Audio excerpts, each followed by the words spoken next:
Kecelakaan maut yang melibatkan banyak kendaraan kembali terjadi di ruas jalan tol. Kecelakaan yang terjadi di gerbang tol Ciawi 2 Bogor, Jawa Barat kemarin, polisi masih menyelidiki penyebab kecelakaan dengan menggelar olah tempat kejadian perkara di lokasi kejadian. Setelah kita ambil kamera semua, nanti akan kita analisis, kemudian 1-2 hari akan kita ketahui secara 3 dimensi dari mulai sebelum kejadian, sesaat, dan sesudah. Sehingga nanti bisa betul-betul komprehensif kejadiannya itu, faktor-faktor penyebab yang menyebabkan itu apa saja. Sehingga dari penyidik tidak harapannya tidak melakukan miss. Ketua Subkomite Lalu Lintas Angkutan Jalan KNKT Ahmad Wildan menjelaskan, usai memantau TKP kecelakaan, KNKT akan melakukan pemeriksaan kendaraan pada hari ini. Ahmad Wildan menyebutkan, KNKT juga akan meminta keterangan pengemudi truk air galon mineral serta mengecek CCTV di lokasi kejadian untuk memvalidasi kecepatan kendaraan. Keterangan sementara dari data itu memang ada overloading ya, bahkan sampai 2 kali lipat kalau nggak salah. Ini baru kami tampung data itu, dan hal itu bisa memungkinkan terjadi, artinya pengemudi pada saat melakukan pengereman membutuhkan jarak yang lebih panjang. Karena jarak pengereman itu kan berbanding lurus dengan massa dan kuadrat kecepatan. Jadi kalau dia menggunakan gigi tinggi, kemudian massanya 2 kali lipat, jelas jarak pengereman yang dibutuhkan juga lebih panjang. Nah, itu kan bisa jadi terjadi. Tapi kami semua ini lagi mengumpulkan faktual yang dibutuhkan. Sementara Menteri Perhubungan Dudi Purwanggandi akan mengundang para pemangku kepentingan di transportasi darat untuk menekankan keselamatan pengguna jalan. Menhub menyebut menyesalkan kecelakaan di gerbang tol Ciawi yang menyebabkan 8 orang meninggal dunia. Kami dari Kementerian Perhubungan sangat berharap bahwa hal-hal seperti ini bisa dicegah. Kami akan mengundang kembali para stakeholder yang bergerak di bidang transportasi darat khususnya untuk kita menyampaikan kembali, dan kembali kita sampaikan bahwa harus ada kepedulian dari semua unsur stakeholder, bahwa kita memang sangat memperhatikan keselamatan dan kenyamanan dari para pengguna jalan. Tugas dan tanggung jawab bersama untuk memastikan bahwa kendaraan-kendaraan yang beroperasi di jalanan itu adalah layak jalan. Pasca tabrakan beruntun yang menewaskan 8 orang, keluarga korban mendatangi pos antemortem DVI Polda Jawa Barat di RSUD Ciawi. Kedatangan mereka untuk memberikan informasi dan data hingga melakukan tes DNA. Hingga Rabu kemarin dari 8 jenazah baru 2 korban yang berhasil teridentifikasi. Tim Liputan, Kompas TV. Kecelakaan maut di jalan tol yang terjadi di gerbang tol Ciawi kemarin seolah menjadi fenomena berulang yang hingga kini menyisakan pertanyaan. Salah satunya mengenai program keselamatan baik untuk kendaraan dan pengendaranya. Lantas apa kabar program keselamatan pemerintah yang telah dicanangkan agar peristiwa ini tak terulang lagi, dan bagaimana pengawasannya? Kita akan bahas bersama sejumlah narasumber yang hadir melalui sambungan Zoom. Ada Komisi 5 DPR RI fraksi Partai Amanat Nasional Bakri dan pengamat transportasi dari Institut Teknologi Bandung Sony Sulaksono. Selamat pagi Bapak-bapak. Selamat pagi Mbak Asri, selamat pagi Pak Sony, tentu juga seluruh pemirsa Kompas TV dimanapun. Baik, saya ke Pak Bakri dulu. Kemarin Bapak menyebutkan DPR akan membuat panja imbas laka maut di tol. Kira-kira apa saja yang nantinya akan dibahas? Ya baik Mbak Sri, terima kasih tentunya. Pertama-tama saya atas nama kawan-kawan di DPR RI, tentu khususnya Komisi 5 dan pimpinan dan anggota turut berduka cita, berbelasungkawa ya atas musibah yang menimpa lagi keluarga kita yang terjadi musibah tabrakan di pintu tol Ciawi ya. Jadi yang jelas Mbak, bahwa memang kami di Komisi 5 dalam masa sidang ini memang ada beberapa agenda yang memang sudah kami jadwalkan. Pertama yaitu kita akan membentuk panja tentang standar pelayanan minimal jalan tol. Terus yang kedua, kita juga akan membahas hal-hal terkait dengan keselamatan transportasi. Memang ini sudah kita agendakan. Jadi kita tidak menyangka bahwa terjadi lagi kecelakaan yang menimpa keluarga kita pada kemarin malam itu. Tapi yang jelas bahwa ini sepakat apa yang dikatakan oleh Pak Menhub, memang seharusnya begitu, memanggil stakeholder, perlu ada sanksi yang jelas sehingga betul-betul akan menjadi satu perhatian khusus kepada pemerintah. Nah, kami di DPR RI memang selalu ingin membuat revisi undang-undang lalu lintas ya, tapi sampai hari ini belum tercapai. Nah, oleh sebab itu sekali lagi bahwa ini tentunya penyebabnya saya pikir kalau tidak kendaraan tentu juga mungkin manusianya ya, tapi kita serahkan kepada tim ya, tim yang saya bilang dari kemarin itu, timnya itu ada KNKT, ada Perhubungan, ada Bina Marga atau PU, ada kepolisian, dan tentu yang terlibat di dalam itu, sehingga betul-betul bisa menyimpulkan. Tapi yang jelas bahwa ini musibah yang sangat miris ya. Kita melihat bahwa orang sedang siap-siap untuk masuk pintu tol, masuk jalan tol, tapi keluar atau membayar, taunya mereka ditabrak dan sehingga musibahnya banyak sekali. Gitu Mbak, kira-kira Mbak, isi sementara. Makasih. Baik, Pak Bakri, sebelum saya bertanya ke Pak Sony, ini kita tampilkan kecelakaan bus dan truk akibat gagal pengereman pada 8 Januari 2025. Lokasinya di Jalan Imam Bonjol, Kota Batu, Malang.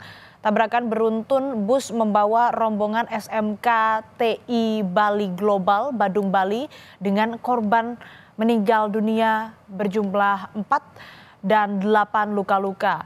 Kemudian pemilik dan sopir bus ini jadi tersangka. Lalu pada tanggal 23 Desember 2024 berlokasi di kilometer 77 Tol Pandaan Malang, Jawa Timur. Truk bermuatan pakan ternak mundur saat menepi, truk menabrak bus rombongan pelajar SMP IT Darul Quran Mulia.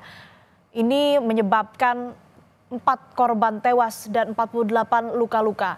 Sopir juga ditetapkan jadi tersangka. Lalu kejadian lainnya di tanggal 4 Desember 2024 yang berlokasi di Jalan Raya Desa Belik, Pemalang, Jateng.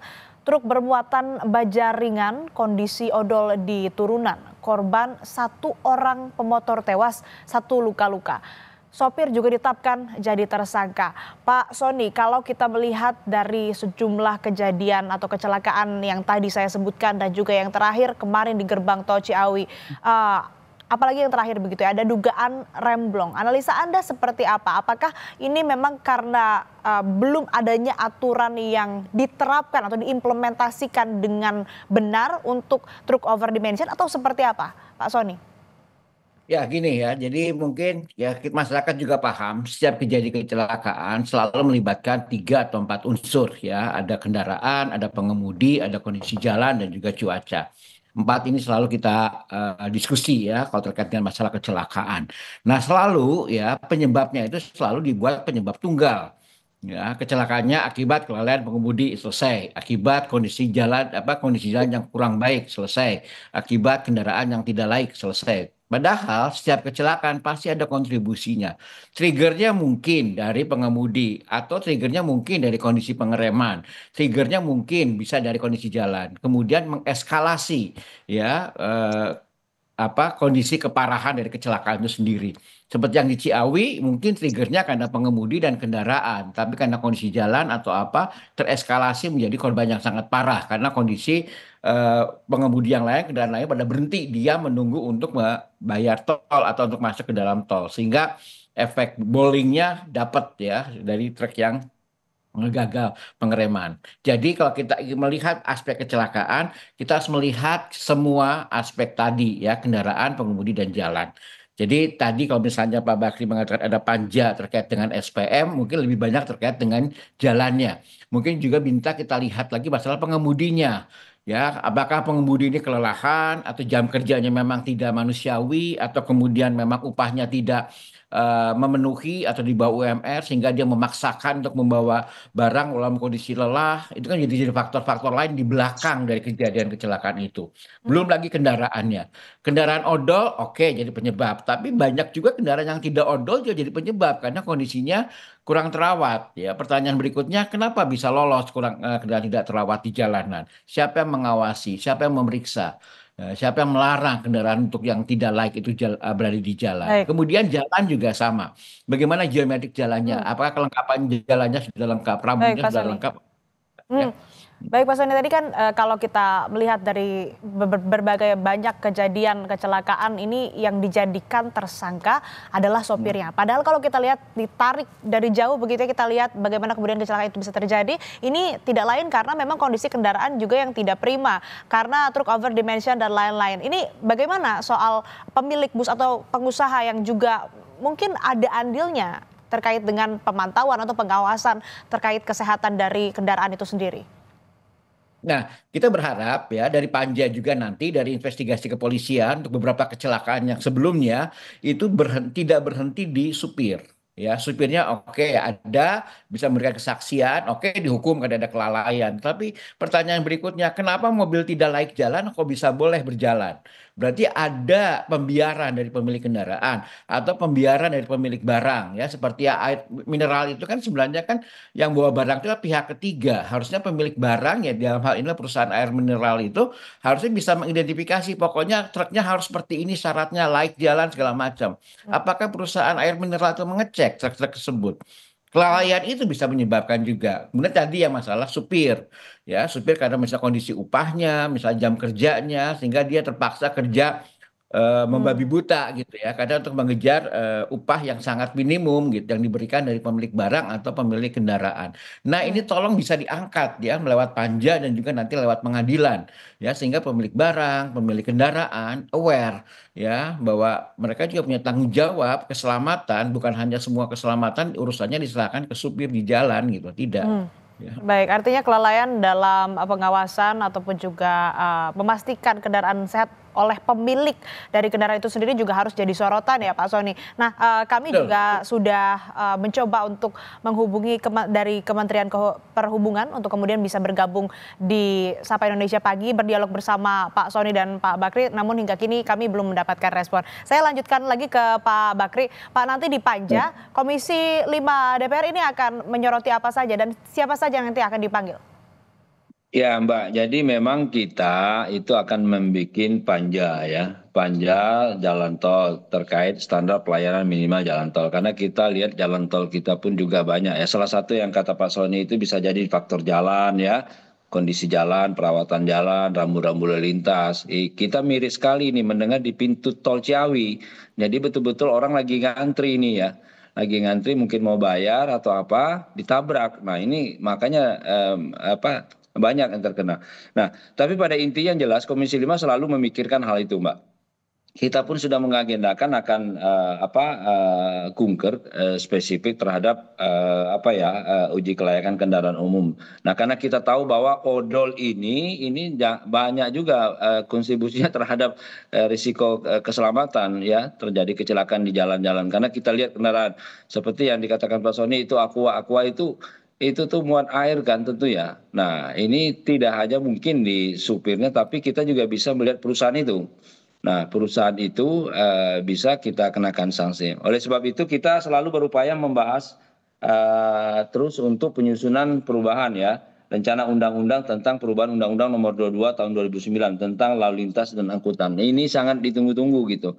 Baik terkait dengan keselamatan terhadap ke jalan maupun kendaraan maupun apalagi yang odol. Nah, oleh sebab itu kita mohon dukungan mudah-mudahan ini bisa berjalan dengan baik. Karena memang tahun ini tahun 2009 ya, Undang-Undang Nomor 22 Tahun 2009 ini udah lama sekali. Nah, kita ada rencana untuk merevisi. Nah, ini yang sampai hari ini sepertinya masih ada beberapa terkait yang belum siap untuk itu. Padahal intinya adalah untuk memperbaiki, menjaga keselamatan. Ini kita pintu masuknya di sana. Oleh sebab itu masukan-masukan daripada kawan-kawan pengamat transportasi juga sangat kami harapkan sehingga betul-betul tidak lagi kata Pak Soni tadi jatuh kepada orang-orang yang sebenarnya yang bertanggung jawab itu orang yang betul-betul menikmati hasil. Baik. Nah, kita tahu bahwa selama ini yang kena yaitu supir ataupun kendaraan. Nah, kendaraan ini yang kadang-kadang juga perlu dicek. Itu Mbak Rizky, makasih. Ya, artinya ada rencana untuk kemudian merevisi peraturan. Lantas, rekomendasi apa Pak Sony yang bisa Anda berikan terkait dengan regulasi terkait pengawasan pengemudi dan juga kendaraan yang angkutannya atau angkutan barangnya ini melebihi kapasitas? Seperti apa Pak Sony? Ya ada sih beberapa banyak, kebetulan juga saya dari ITB ya, dari Teknik Sipil ITB juga pernah diminta masukan beberapa item penting terkait dengan revisi Undang-Undang Lalu Lintas dan Angkutan Jalan ya. Kemarin juga sudah kita bahas juga ya di ITB. Beberapa masukan yang penting adalah ya kalau kita lihat satu persatu dari aspek keselamatan yaitu kendaraan, pengemudi dan juga jalan. Misalnya kalau untuk aspek pengemudi yaitu SIM. Ya, SIM itu kalau bisa memang benar-benar kompetensi keseluruhan ya, jadi bukan hanya sebagai bisa menguasai kendaraan, tapi Hmm. pemahaman kepada aturan, kemudian sifat safety habitnya, kemudian Hmm. psikologi segala macam. Kemudian juga terkait dengan masalah kendaraan, kontrol kendaraan laik jalan itu harus benar-benar diperketat. Juga mungkin kita mengusulkan adalah mungkin diperbanyak kendaraan-kendaraan bersumbu banyak. Ya, karena selama ini kan odol itu karena memang sumbunya sedikit tapi bebannya luar biasa, ya. Jadi pengendaliannya juga akan lebih sulit gitu. Kalau truk-truk yang menggunakan sumbu banyak itu bisa lebih terkendali. Nah, itu Hmm. juga kita dorong penggunaan truk-truk bersumbu banyak itu sumbu 3 ke atas lah ya seperti itu. Memang mahal ya truk-truk seperti itu. Mungkin ada kebijakan nanti terkait logistik, misalnya bea masuknya atau misalnya di industri dalam negerinya mendukung truk-truk bersumbu banyak segala macam. Itu juga harus kita dorong sehingga undang-undang ini pun bisa mendorong perbaikan sistem logistik kita gitu. Jadi tidak ada istilah memaksakan membawa barang dengan kondisi truk yang kapasitasnya kecil. Nah, itu juga kita dorong ya di perbaikan undang-undang ya. Terus juga kemudian terkait dengan masalah lembaga keselamatan seperti KNKT ini. KNKT itu kan usulannya banyak, masukannya banyak, kajiannya banyak, tapi kadang-kadang kurang berbunyi di regulasi. Nah, ini mungkin kekuatan ya. Pak Bakri tolong ya Rahasia, ini banyak KNKT rahasianya, itu banyak rahasianya Pak Sony, banyak rahasianya. ya saya tahu itu gitu, tapi apapun itu kasihan Harus. gitu. Artinya kajian-kajian yang memang investigasi yang bagus dari KNKT kita cuma di laporan aja gitu. Ya, berikutnya kok nggak ada perbaikan lagi gitu. Ya, kayak misalnya pemahaman pengemudi terhadap kendaraan, Hmm. pemahaman pengemudi terhadap jalan, habit pengemudi. Ya, kan ini penting sebenarnya gitu. Usulan-usulan dari KNKT mungkin harus kita dorong gitu. Ya, saya nggak tahu apakah KNKT mungkin harus di bawah presiden atau apa, mungkin bisa kita pertimbangkan seperti itu. Gitu. Nah, seperti itu tuh hal-hal yang coba yang sudah kita masukkan sih Pak Bakri ya. Jadi Ya, ke waktu ada usulan terkait ya. dengan Hmm. revisi Undang-Undang Lalu Lintas tersebut. Ya, jadi ada banyak catatan ya. Ini yang mungkin nanti kalau misalnya dari DPR akan memanggil ataupun juga mengajak diskusi pengamat juga ini bisa jadi catatan awal begitu ya Pak Bakri. Nah, Pak Bakri, Pak Sony, ini kan kejadian kecelakaan tentu saja menyebabkan korban meninggal dunia maupun juga Dan korban sering luka-luka. Mbak Asri, Betul. ini dan sering sekali terjadi Mbak, dan sering sekali Ya. terjadi. Betul, sering sekali terjadi menyebabkan banyak korban jiwa. Apakah ini bisa dibawa ke pidana, Pak Bakri dan Pak Sony? Pak Bakri dulu mungkin. Ya, tapi yang jelas bahwa saya pikir itu makanya kita sepakat ini tidak bisa berhenti kepada supirnya aja gitu loh. Karena memang kita juga memaklumi ya, artinya bahwa kelayakan daripada kendaraan ini juga perlu dipastikan. Oleh sebab itu perusahaan juga harus memperketat ya, memperketat. Jadi kalau hari gini masih ada rem belum atau supir ngantuk, saya pikir ujung-ujungnya kembali ke perusahaan itu. Apakah perusahaan itu melaksanakan aturan atau tidak? Nah, kalau tidak, ya udah saya pikir naik ke atas masalahnya. Kalau naik ke atas masalahnya ke perusahaan ataupun itu, yakin saya akan diperketat. Apalagi kalau umpamanya supir ini ya banyak seseran lain, mungkin kegiatan lain. Nah, apalagi kalau supirnya hobi main handphone ya Pak Sony ya. Nah, Ya, itu betul. kadang-kadang 2-3 jam itu stres juga itu.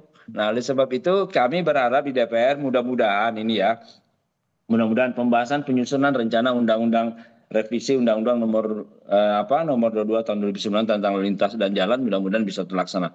Tujuannya sekali lagi tidak ada maksud apa-apa bahwa kita menjaga keselamatan pengguna jalan, menjaga bagaimana betul-betul pengguna jalan ini bisa menikmati. Jangan sampai orang mau takut ya jadinya ya kejadian. Nah, karena ini nggak tanggung-tanggung ini. Saya ngebayangin orang mungkin mau ngantri, mau bayar ataupun apa ditabrak di belakang oleh truk gede lagi.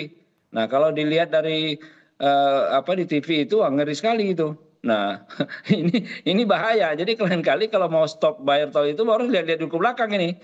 Kalau ada kendaraan gede hati-hati, takut Ya, kejadian seperti lagi itu. gitu. Gitu itu yang ngerinya. Gitu kira-kira Mas Tri. Makasih. Iya. Kalau Pak Soni gimana Pak pandangan Anda? Apakah ini Ya, bisa kalau dari kemudian dibawa pidana pidana? mungkin sekali karena Hmm. ada unsur kelalaian. Hmm. Ya, kelalaian. Kayak tadi ya, supir tidak dibayar dengan semestinya. Itu kan ada unsur kelalaian dalam hak ketenagakerjaan. Upahnya tidak manusiawi lah seperti itu. Kerja rodi dia seperti itu sehingga dia kelelahan akibatnya kecelakaan. Itu kan bisa dinaikkan ke atas dalam bentuk kelalaian. Kemudian pemeriksaan kendaraan, pemilik kendaraan yang tidak memeriksa kendaraannya itu juga bentuk-bentuk kelalaian.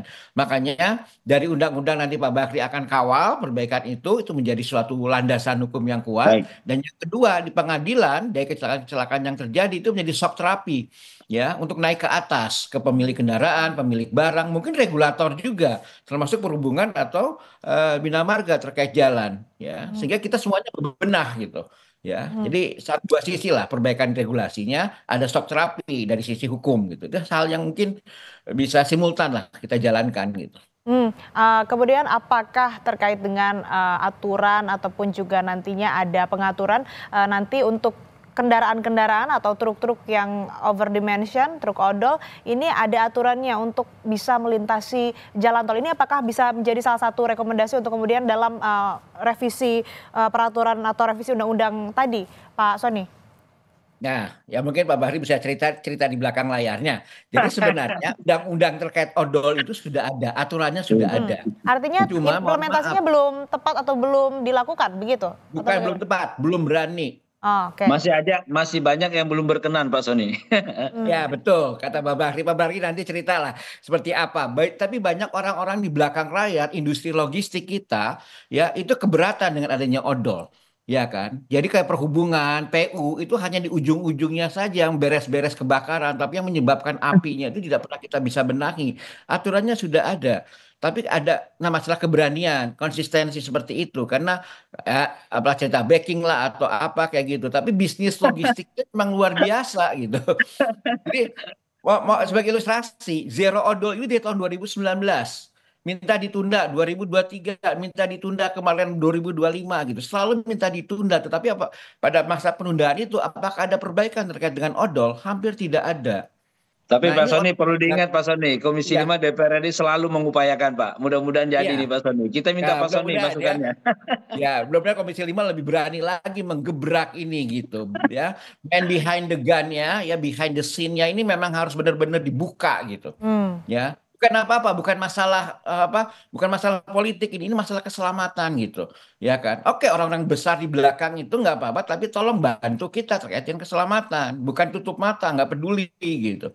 Ya kan, kita hanya mengetuk hati mereka yang di belakang-belakang bisnis logistik ini untuk mau sedikit membuka hati ngurusin keselamatan gitu misalnya ya pembayaran biaya supir yang lebih baik ya penempatan gudang yang lebih bagus ya kontrol kendaraan toh ya tidak Baik. terlalu mahal sih sebenarnya buat mereka terkait Baik, dengan Pak Soni. bisnis logistik yang mereka jalankan Iya. ya. Baik Pak Soni, ini singkat Pak Pak Bakri. ketawa-ketawa aja ini. Ya. Singkat Pak Bakri, ini kan tadi Ya, juga disebutkan bahwa memang belum berani mengimplementasikan. Artinya gimana nih caranya memecut untuk kemudian bisa menerapkan atau melaksanakan peraturan itu dengan baik dan benar. Dan juga kapan jadinya targetnya Pak Bakri untuk membentuk panja? Ya, jadi yang jelas kami dalam minggu-minggu ini sudah di rapat internal kami, pimpinan bersama anggota Komisi 5 itu sudah sepakat melakukan kunjungan kerja ya, kunjungan kerja meninjau uji kelayakan dari kendaraan umum. Sudah itu kita sudah menyepakati akan membentuk panja tentang jalan tol terkait dengan standar pelayanan minimum ya. Jadi memang hal-hal begini kami selalu upayakan. Jadi yang tertarik saya tadi itu adalah oleh Pak Soni itu perubahan Undang-Undang Nomor 2. Pak Soni hafal sekali Pak, dari tahun ke tahun usulan apa semua tidak jalan. Tapi kita berdoa nih, dari Kompas TV juga mudah-mudahan bisa mendoakan perubahan Undang-Undang Nomor 22 tahun 2009 ini bisa terlaksana. Di situ bisa masuk kita, odol bisa masuk, tentang soal dan segala-galanya bisa masuk. Tujuannya tidak lain adalah dalam rangka kepentingan ya. Kalau sudah terjadi begini, nah ini udah. Kalau nggak kendaraan salah, manusianya salah, jalannya salah. Nah, yang kata Pak Soni tadi ada 4 hal itu. Nah, kalau sudah kita revisi undang-undang ini, insya Allah mudah-mudahan. Oleh sebab itu saya pikir penyebab apalagi kita tahu odol ini sangat miris sekali Pak ya, kalau kita lihat di jalan tol itu, apalagi kalau kita sudah dekat Priuk, waduh itu kendaraannya kadang-kadang nggak tahu itu bagaimana oleng-olengnya apa segala, ngeri juga kita. Untung ada tahu kata orang itu, asal hari Kamis Jumat Sabtu itu jangan lewat sana macet, bukan macetnya takutnya ngeri ketabrak juga ini.